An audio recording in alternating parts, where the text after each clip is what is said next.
every economic and political system in the world discovered in the last 200 years is there's an advantage of burning fossil fuels. You can get rich, you can get powerful, you can beat the hell out of your neighbor with an industrial army, you can do all sorts of things. So there isn't a country in the world that doesn't want to burn fossil fuels.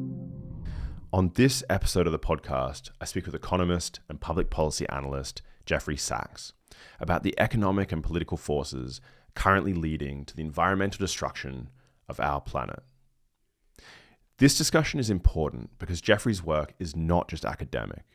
He served as special advisor to the UN Secretary General for almost 2 decades, and he advised governments across Latin America, Eastern Europe, and the former Soviet republics in their transition away from Marxist-Leninism to more capitalistic market-driven economies. In this conversation, I ask the question, does capitalism lead to environmental destruction? I'm Shane Farnsworth, and this is the Escape Sapiens podcast, supported by the Andrea von Braun Foundation. If you enjoy this content, you can help support me by liking, subscribing, and sharing.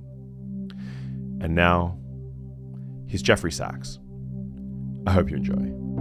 Escape Sapiens. What is capitalism, and how does it differ from socialism? You've asked a big question, and it could be answered in volumes, but I'll answer it briefly. Capitalism is a system in which most economic activity is organized in businesses that are directed by profit and owned by individuals or shareholders. So it's a market system in which private property predominates. Throughout history, there always have been private activities and private property, but capitalism is a modern system, in fact, developed really over the last 400 years that came to predominate a world economy that's very interconnected and driven to a very important extent by the profit motive. One of the main criticisms that I hear of capitalism is that it has hidden costs to its production, right? That it somehow sets up perverse incentives which are destructive to the environment. And so what does this actually mean? Is there something unique about the incentive structures set up within a capitalist system which lead to destruction in a way that's somehow different or greater than in, say, a socialist system? Well, if you look at the historical experience of so-called socialist systems like the Soviet socialist system, it was enormously environmentally destructive. So one wouldn't say that it somehow escaped the environmental destruction.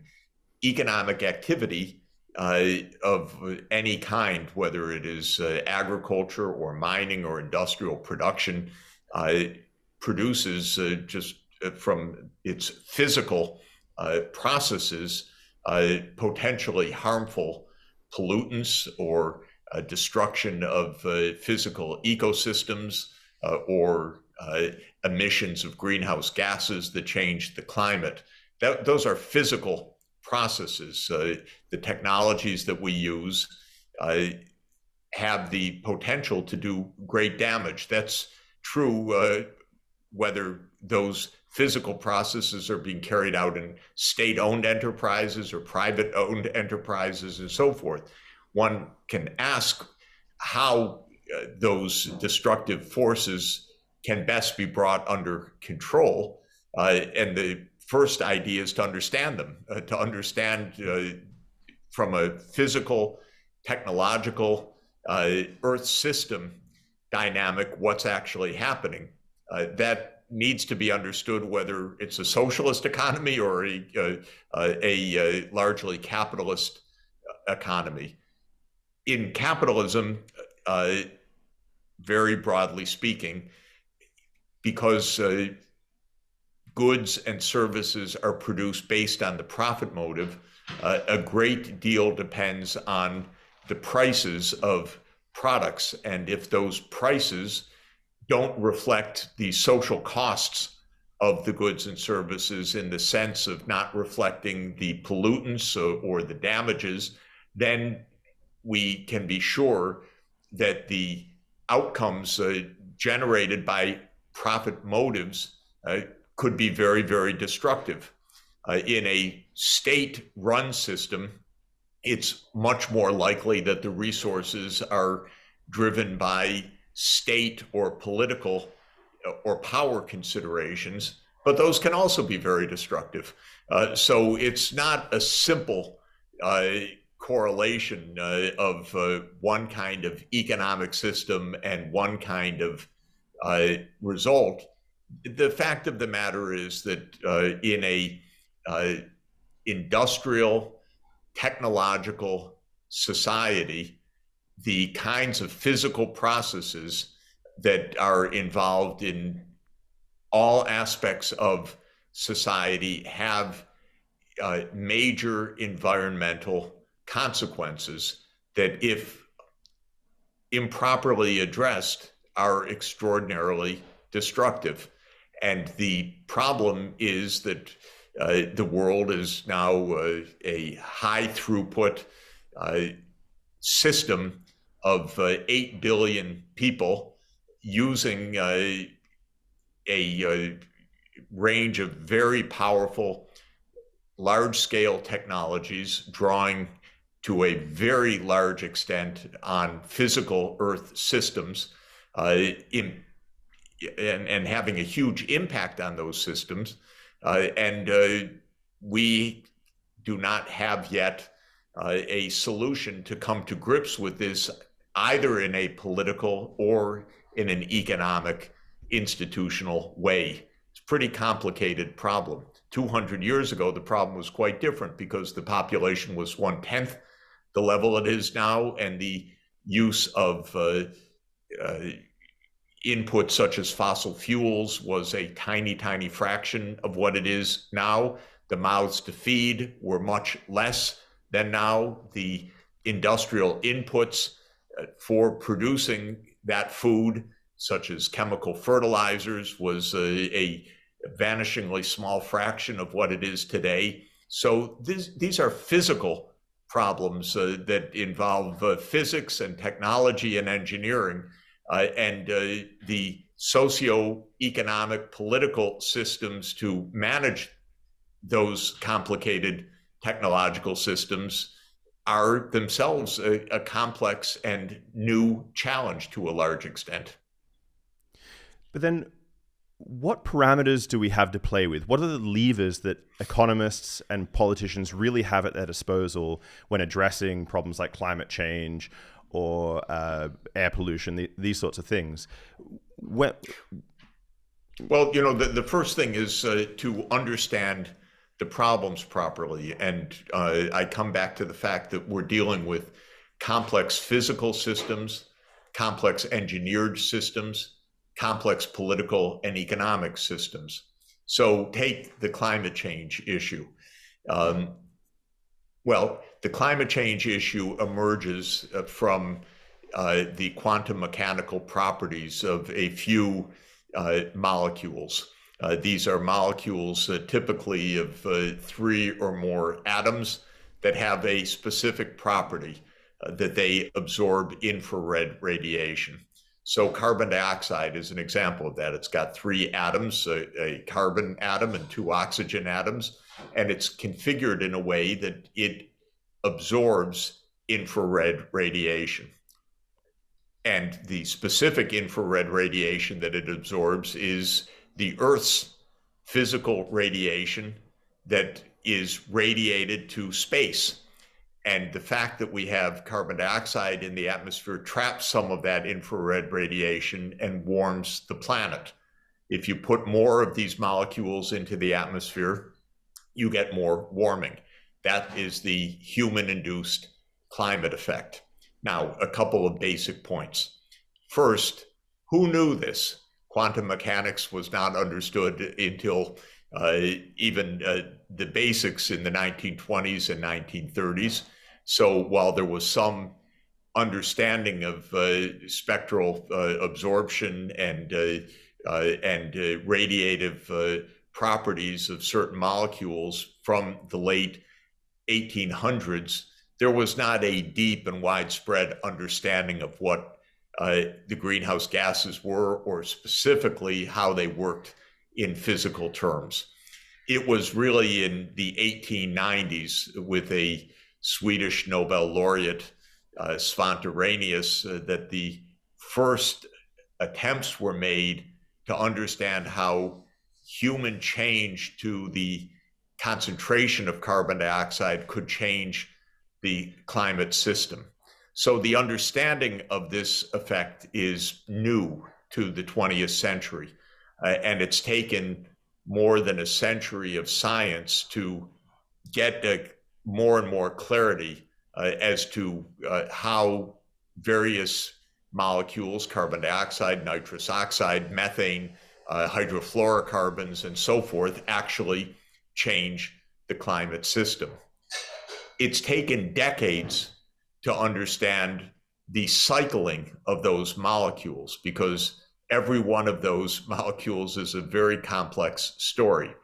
Carbon dioxide has a whole very complex cycling, because on the one side, CO2 is emitted by various processes. The main one is burning fossil fuels, but also changes in vegetative cover, deforestation, other land use changes, and so on, melting of the permafrost. And so even until today, just last week, I received a newsletter from one of the world's great climate scientists talking about a new insight into the carbon dioxide cycling, because it's not understood to this moment how the CO2 budget works with the kind of precision that one would need. Now, once the human-induced aspect of climate change was understood, and this came from the 1870s to 1890s, when Arrhenius made the first calculations of what rising CO2 would mean, he said, oh, not bad, this is good. The climate's going to warm a bit, this is going to be good for us. And so even the understanding of the human impact was a long, long process of understanding. What does it mean to have a 1 or 2 degrees Celsius warming of the Earth's average temperature in terms of implications for the Earth? This has been 1 century now to try to understand this, and it's still contested. The predominant view is expressed by the Intergovernmental Panel on Climate Change, the IPCC. I tend to agree with it very much. It says, don't go above 1.5 degrees C warming, because then we could get all kinds of feedback effects and human disasters. But to get to that point is thousands of studies and a highly contested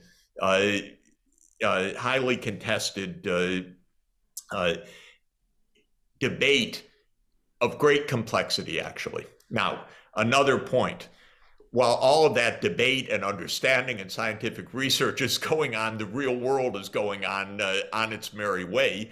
And one of the things that every economic and political system in the world discovered in the last 200 years is there's an advantage of burning fossil fuels.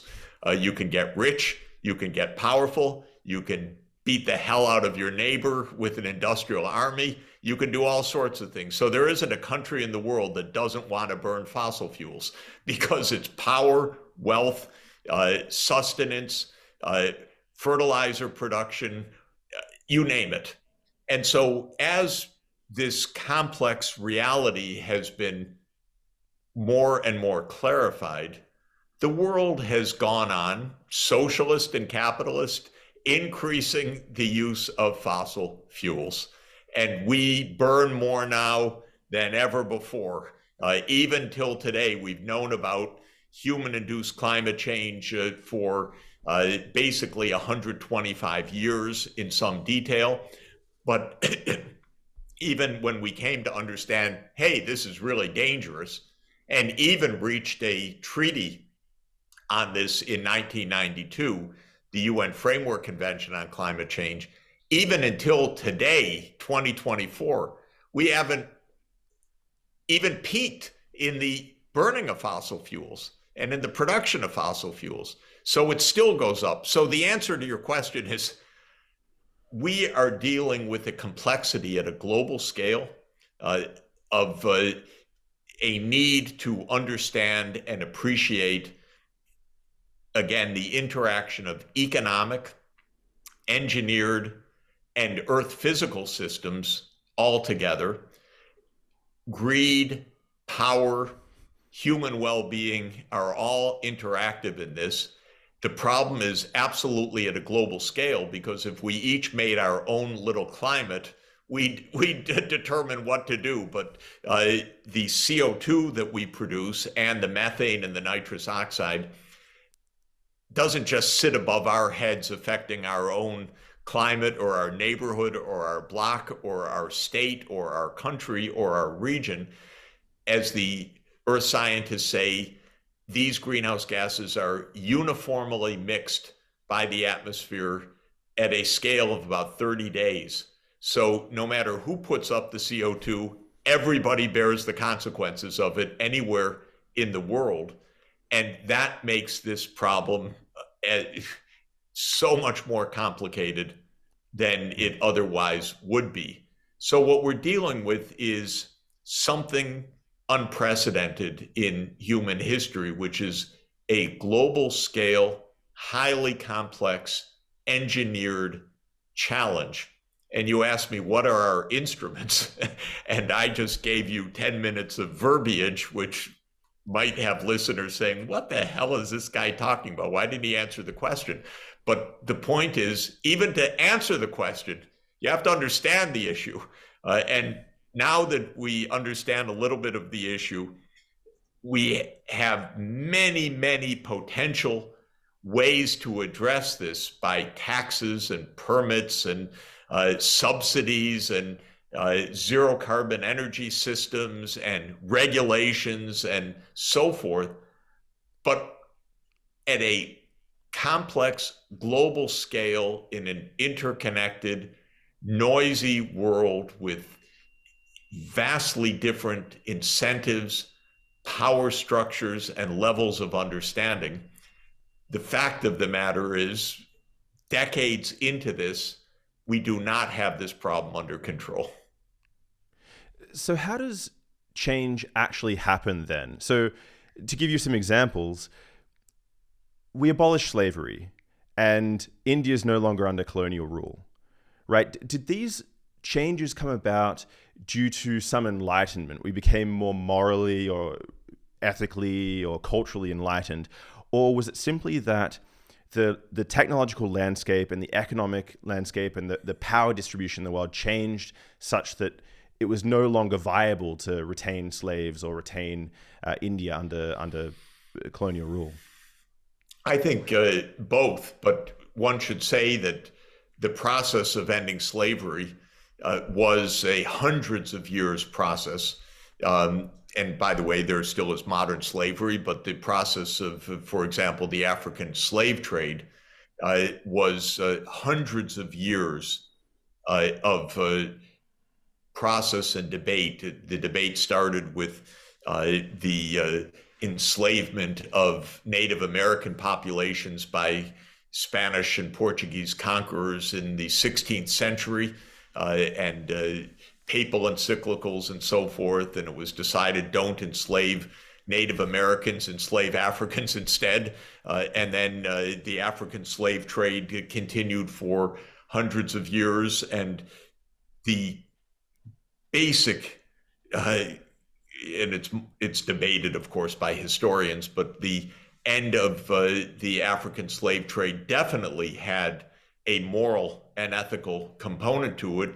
The campaign in the British Empire was not primarily economically driven motivation or power driven motivation. It was to a significant extent driven by religion, by the Methodists, by the reformers like Wilberforce, and it required a century of activism. Even then, the United States was having none of it until there was a civil war. I live in a very weird country, a country that has various distinctive kinds of nastiness, to the extent that we needed a full-scale civil war to end slavery, which was not the fact for many other parts of the world, but the United States is peculiar in its capacities in that way. So the answer is complex change is indeed complex. The imperial era, which is not over yet by any means, but the end of European imperialism after World War II resulted overwhelmingly, not exclusively, overwhelmingly by Europe having had two massive industrial civil wars, World War I and World War II. So they beat the shit out of each other for more than 30 years with the Great Depression in between. And they were so damn exhausted at the end of World War II that the colonies said, we're leaving. And Britain, thankfully, was exhausted enough not to be able to fight. The French fought in Algeria and in Vietnam. The United States took over the fight for a while. So it wasn't a completely peaceful end, but it was the fact that the Europeans had beat the shit out of each other for so long that they were exhausted, exposed as profoundly immoral, and it gave the impetus for decolonization. Very complex processes, in other words. What we're dealing with the Anthropocene, with this huge human impact on the physical environment, is very complex in that way, and the nature of change is also extremely complicated. The one thing one can be quite sure of, though, is the following. We're wrecking the planet at an accelerating rate. The costs of that are immense. Already hundreds of billions of dollars a year loss, if not trillions of dollars a year, and they will get worse in the future. And that will continue to push social, political, and economic systems to do something about it. In other words, the problem won't go away, and it won't just simmer, and it is not in an equilibrium because it's getting worse. So then if we jump back to the levers and parameters that we have to play with, in our current economic system, let's say it's a social democracy, in the current mixed economy that we have, do we actually have access to the tools that we need? Do economists and politicians have access to the tools they need, or is some sort of a revolution needed? What's your view there? Well, I think there, again, needs to be a distinction when we talk about tools, because we can talk about tools in a physical engineering sense, and we can talk about tools in a socio-political sense. So let me briefly explain. The tools that we need to address the fossil fuel crisis are basically tools of how we mobilize free energy, physical energy, primary energy, to do things that we want to do, whether it's to produce food or to move around in transport, or to run the factories and so forth. We actually want to do those things because they benefit our lives, give us longevity, enable us to have many kinds of benefits, and we don't want to turn out the lights, turn off the electricity, and so forth. We want to solve the problem of having our cake and eating it too. So we want the physical tools to be able to run an energy system safely. Can it be done? Yes. We actually pretty much have, I happen to be a reader and to some extent a producer or a mobilizer of pathway analyses to how to actually to do this. And I've been involved in that for about 15 years, and I've read hundreds and hundreds of academic studies and policy studies asking exactly the question you asked. What are the engineered tools to do this? And the answer is now basically common knowledge. You make electricity with zero carbon sources, wind, solar. You store that energy because you have intermittency in sunshine or in wind. You can store it in many ways. One way is hydrogen. So you use excess intermittent energy to split water, hydrolysis, and make hydrogen, and then the hydrogen can be burned and it releases water instead of CO2 when the hydrogen is burned, and so on. And you can run vehicles on electricity rather than on petroleum, and you can run steel mills on hydrogen rather than coal, and so on. And when you scope out everything, we have pretty good answers for 90+% of the energy, not for every detail, but pretty much every energy use can be made from green electricity or a fuel carrier such as hydrogen or synthetic ammonia or something else. And every use of our energy, whether it's in our buildings, our appliances, our factories, our vehicles, can therefore be zero carbon. So at a technical level, not bad, actually. Even at a economic level, not bad, because after 30 years of production cycles of making solar cells or making wind turbines and so forth, the costs have come down in solar cells by factor 100 and more. It's not even so expensive to make the transformation. So that's always my starting point. Yeah, we could do this. And certain places in Europe are quite advanced at doing this, especially Northern Europe. Scandinavia, basically every car that's sold, I'm exaggerating, but almost every car that's sold is electric at this point, especially in Norway. And electricity is hydro or other zero carbon. And the steel plants are going to hydrogen. And so Northern Europe is decarbonizing quite quickly and rather systematically. But here's a basic point. Take Norway, way out in the lead on decarbonizing the economy, but out there pumping and exploring natural gas and providing a fossil fuel to the rest of Europe. And so politically, it's decarbonizing at home, it's exporting fossil fuels abroad.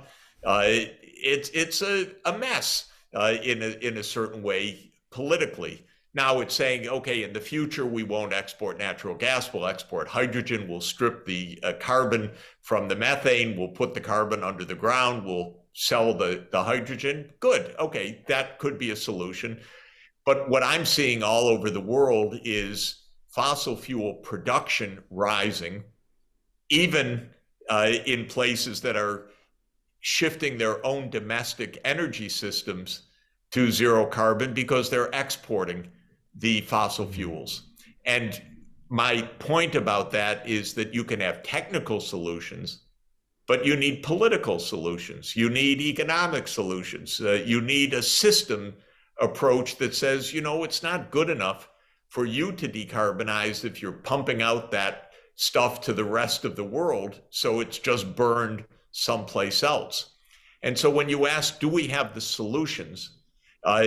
It's putting the thumb in the dike to stop it from bursting.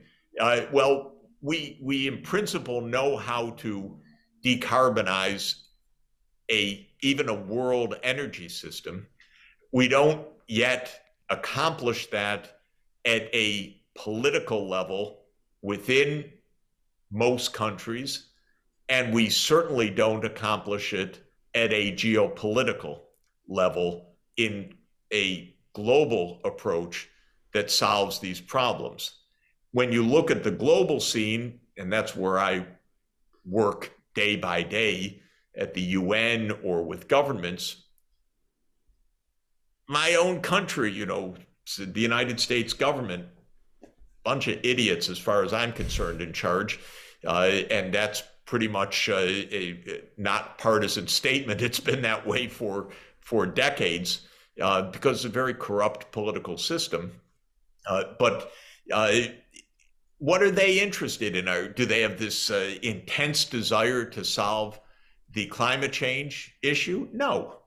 They have an intense desire to sell armaments around the world, or to have a proxy war with Russia, or to compete with China for who's number one. They're not thinking seriously, in my opinion, about how to achieve the global cooperation to solve even the carbon dioxide part of the larger greenhouse emissions story. Yeah, they give lip service to it. They go to the conferences, they say how much they care, but what they really care about is getting reelected, or getting contributions from the fossil fuel industry, or promoting US natural gas exports to Europe to substitute for Russian exports to Europe that were cut off when the US blew up the Nord Stream pipeline, and on and on and on. It's not serious. It's not what you would expect for a world crisis problem. And it's not primarily the companies, though companies like ExxonMobil are absolutely disgusting. They will lie, cheat, and do anything to keep pumping oil. But the problem is more political, actually. Of course, Exxon gives its campaign contributions, and so they contribute to the political crisis. But the political crisis, to my mind, is bigger than the technological challenge. In other words, the technological challenge is massive, but it's pretty well understood. And we could solve these problems technologically at no significant incremental monetary cost, in fact. But we need a set of institutions to get this done. And again, to come back to the original question, whether it's socialist or capitalist, you need a government that is directed properly to doing the right thing. And that by itself is a very difficult problem, because governments have other interests, and they have financial interests, they have corruption interests, they have power interests, they have military interests, and what we're talking about ranks somewhere in the middle of their list. So then how do you reset the priority list? Is actually, along with that, I just want to ask on top of that, sort of maybe together, is the problem then corporate capture, or it's just the overall structure itself has poor incentives? Look, you mentioned some very big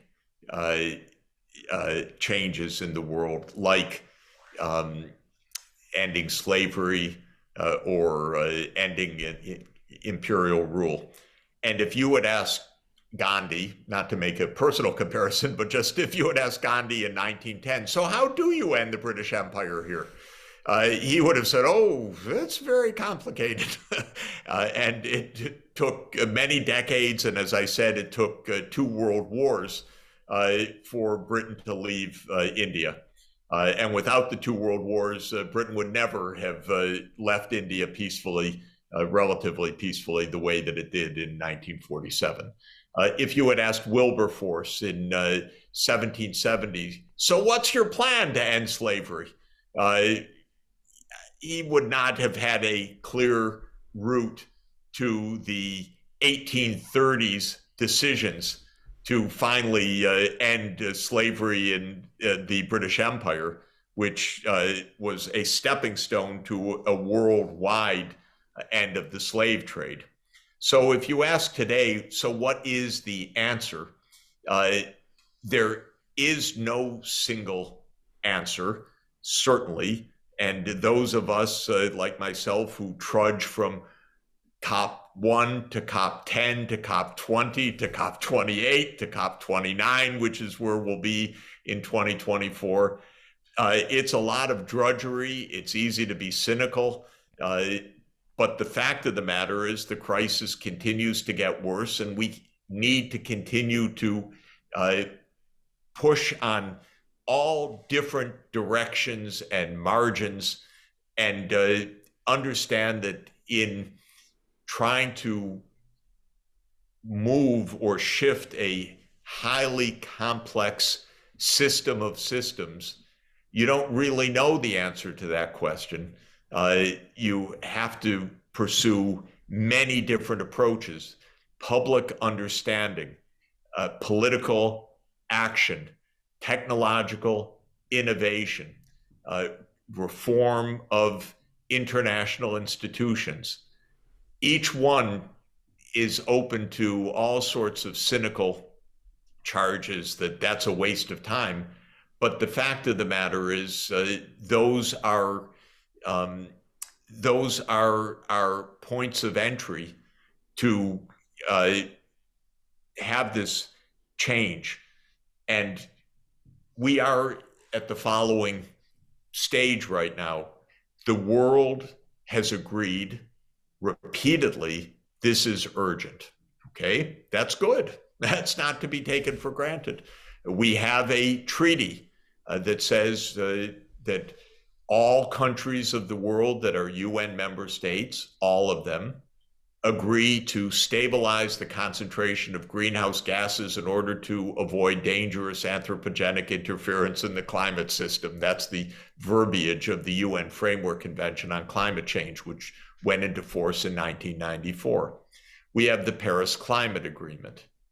We have a scientific process called the Intergovernmental Panel on Climate Change, which gives a summary of the consensus view of this issue in multiple dimensions, and thousands of pages are produced every few years in new cycles of updating the statement of what is the consensus, not the universal consensus, but what is the broad consensus on a variety of issues.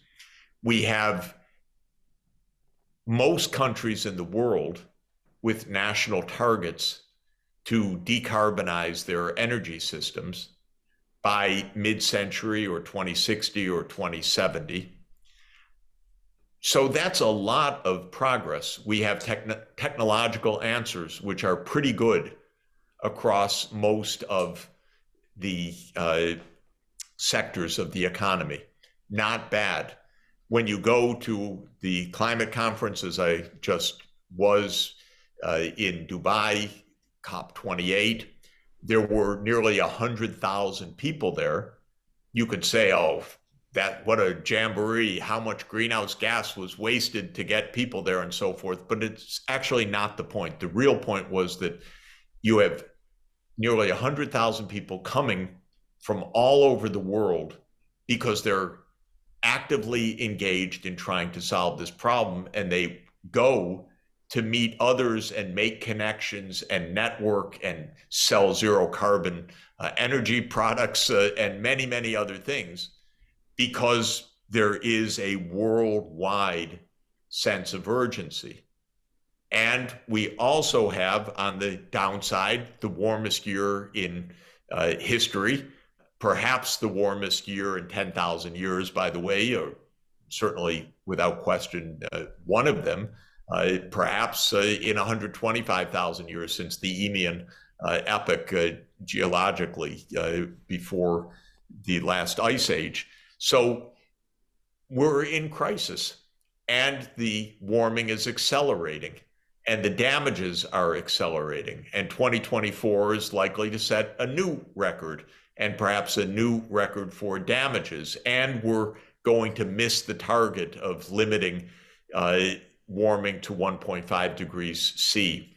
So you look at that picture, it's complicated. On the one side, solutions are more and more clear, technologically, politically, geopolitically, scientifically. On the other side, the dangers are not only advancing, they're accelerating, actually. And we're going to pass certain thresholds, and we could already have passed the threshold or soon pass the threshold in which a large chunk of the West Antarctic ice sheet is going to disintegrate, and we're going to have a pulse of several meters of sea level rise. And I can tell you, if that happens, and it's quite possible, we're going to say, holy shit, how did we ever let that happen? Because all over the world, there will be catastrophic consequences of that. And so this is our complicated reality right now. So the solution might be complicated, but right now, if I gave you a budget, I come into some inheritance, let's say, give you 100 million. Where 100 million. Okay, let's start with 2 trillion. That's too small, but yeah. But I give you the amount doesn't really matter, because the question is, where does the dollar go furthest? So, for instance, we could invest somewhere in the developing world, or we could invest somewhere in the developed world. Or if I gave you this budget today, where do you put it? Well, I'll tell you what I've been advocating for the last 10 years. Very straightforward. I want every government at the national level and at the regional level, I'll explain what that means in a moment, to have a plan that is detailed and that is a 25-year scenario of reaching zero emissions by mid-century. And so that idea, which I've been pushing, got into the Paris Agreement. It's Article 4.19. It calls for every country to have a low emission development strategy. My point has been very simple. You can't do this by short run thinking. You can't say, oh, in the next 5 years, I'm going to cut emissions by so-and-so and think you've solved the problem, because short-term measures may be irrelevant for the long-term getting to zero. So I want every government to have a clear, stated, quantified plan, basically an Excel spreadsheet. Where is your energy going to come from? How many terawatts do you need of capacity in wind, solar, hydro, nuclear, carbon capture and storage? How much hydrogen are you going to be producing it domestically, or are you going to be importing it from your next door neighbor? Here's where the regional element comes in. Any solution for any part of the world requires cooperation of neighboring countries. The United States absolutely cannot decarbonize unless it's cooperating at least with Canada and Mexico. And the clean energy of New York City, where I live, is going to include hydropower from northern Quebec, just as an example. In Europe, my God, it's 27 tightly packed countries in the European Union. You don't want 27 national energy systems. You want a European-wide grid. But by the way, not just European-wide, Europe doesn't have as much sunshine as Morocco and Tunisia and Algeria and Libya and Egypt. Europe ought to be importing a lot of sunshine across the Mediterranean through submarine cables. And it should be importing a lot of sunshine and hydrogen from the Middle East. So the European Union should have a plan, not 27 national plans.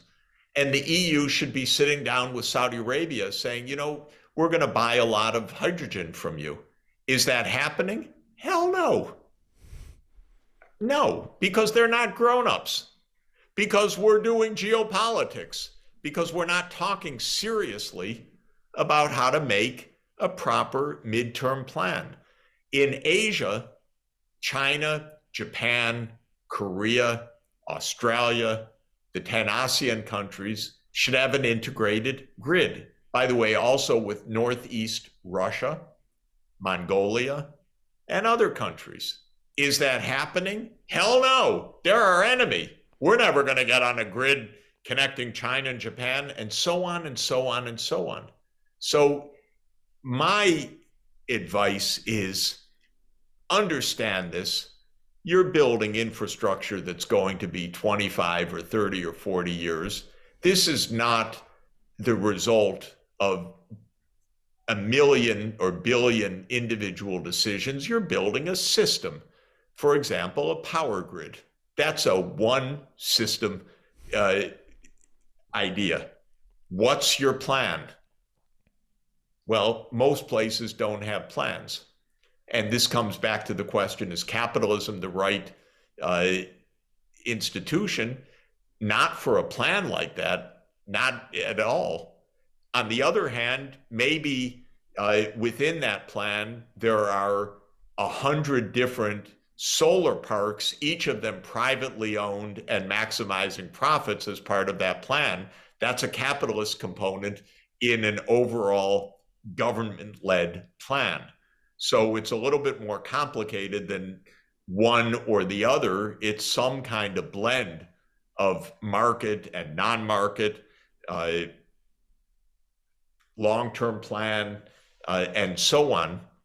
But I think that the starting point where I'd put your bucks, if it's a tiny drop in the bucket like $100 million, I would basically give $1 million to each government and say, come up with your damn plan, and in 6 months we'll have a big Zoom conference together. We'll go over each other's plans. We'll grade them. If they're not adequate, you're going to go back and do more homework, and we're going to have, within a year, a global understanding of how the hell we're really going to get to zero together. So if we can come back to the original question, just to get your sense, if someone has a focus on the precise boundary between mixed and control economies, if I can shrink your response down, yeah, is it in some sense naive to point that out as being the main aspect that you should be focusing on? It's far too complex a question to boil it down to that. The countries that are most successful right now in the world in getting their internal situation in order are actually the Northern European countries. So if you wanted to say, how do we get to zero? I'd say, look at Denmark, Norway, Sweden. For the last 20 years, they've had a carbon tax. They've had a national goal. They have built the infrastructure for electric vehicles. They've developed their homegrown wind companies like Vestas in Denmark. They have experimented and built hydrogen-based steel mills and so on. They're doing that job. Now, if you look at those economies, those are mixed social democratic economies by and large. So the size of the public sector is quite large. They're market economies, they trade, they're capitalist in some key sense, but they also have a government sector that spends roughly 50% of the gross domestic product in public investments or public transfer payments or in public services like education and healthcare. So that's really a mixed economy. That's not a free market economy, nothing like it. It's not a state-owned Soviet-style economy. It's really a mixed, complicated system. And it works on the whole quite well. And therefore, if I had to pick a model, I would still turn to those countries. I would tell them, by the way, stop thinking about NATO and Ukraine and blah, blah, blah, and stop getting off this war kick. Stop listening to the United States. We're a crazy country. You should understand that the US is not a social democratic society. It's a very militarized and corrupt political system, but that's a different set of topics. But what I'm saying is that we can even look not just at the technological choices, but we can even look at relatively successful socioeconomic systems and say, it could be done. It's possible. But Norway with the 5 million people, Sweden with 10 million people, and so forth, these are small societies and 8 billion people with huge global diversity in the world, and huge power diversity, and huge perceptions of national insecurity, risks, and so on. So even if you have a good example, the real problems right now are global and geopolitical to a huge extent. And the big powers have a disproportionate role in this and responsibility. And 10 countries, more or less, account for about 70% of fossil fuel production, roughly speaking. And that means the United States, China, Russia, of course, the EU, Saudi Arabia, and a few others need to sit down and get serious and come up with a basic framework for success. And they don't do that because they don't understand how to do that, unfortunately. But that's another thing that I might use part of your 100 million for, which would be to entice them to come to a room together and say, we're going to have a wonderful meal together, and you're going to sit down, and then tell them you're not leaving this room till you agree on decarbonizing and a basic plan of action to do it. And they've never done that. And the United States doesn't even think to talk to Russia right now. The opposite. It wants to bomb Russia, wants to destroy Russia, wants to isolate Russia. This is so primitive, so misguided, so propagandistic, so filled with bluster. Same with US-China relations. They need to act like grown-ups. So we don't even need big bucks for that. We need someone to tell these leaders to behave themselves. Being respectful of your time, we're going to have to wrap up now, but let me just close with one quick question. Does humanity have a natural stopping point, or are we going to consume ourselves into extinction? If there is a human extinction, it's going to come from nuclear war, which is absolutely possible. And the single biggest priority on our planet is to tone down the war making and tone down the militarism and get the major powers, and especially the nuclear powers, to back off and get on a path of disarmament. This is by far the most important single factor of human survival. Second factor, by the way, is to stop the secretive biotechnology of fussing with microorganisms with the incredible sophistication to make new viruses, like I believe we did in creating SARS-CoV-2. That's another topic, but my view is it was US biotech that brought us this virus, and that the US has basically covered up as best it can its role in this. So that's a second thing. I don't want us to go extinct because some genius has added a furin cleavage site to some virus that has created the next pandemic even worse than the one caused by SARS-CoV-2. When it comes to the environment, what we are likely to do is not to drive ourselves to extinction, but to severely, even irreversibly, destroy part of our ecosystems. So our effects on ecosystems are gradual, but persistent, even irreversible in human scale. And if we destroy the West Antarctic ice sheet by warming, and maybe we've already made that inevitable. We don't know what the threshold is, but maybe it's already inevitable. The sea level will rise for all intents and purposes irreversibly. And that will have catastrophic effects for hundreds of millions of people. If the permafrost in the boreal belt melts and releases a pulse of methane and CO2 that is vast and propels us to 3 or 4 degrees Celsius warming, the consequences could be absolutely horrific. If we turn off the ocean thermohaline circulation, as is already slowing, the consequences could be incredibly persistent and incredibly nasty.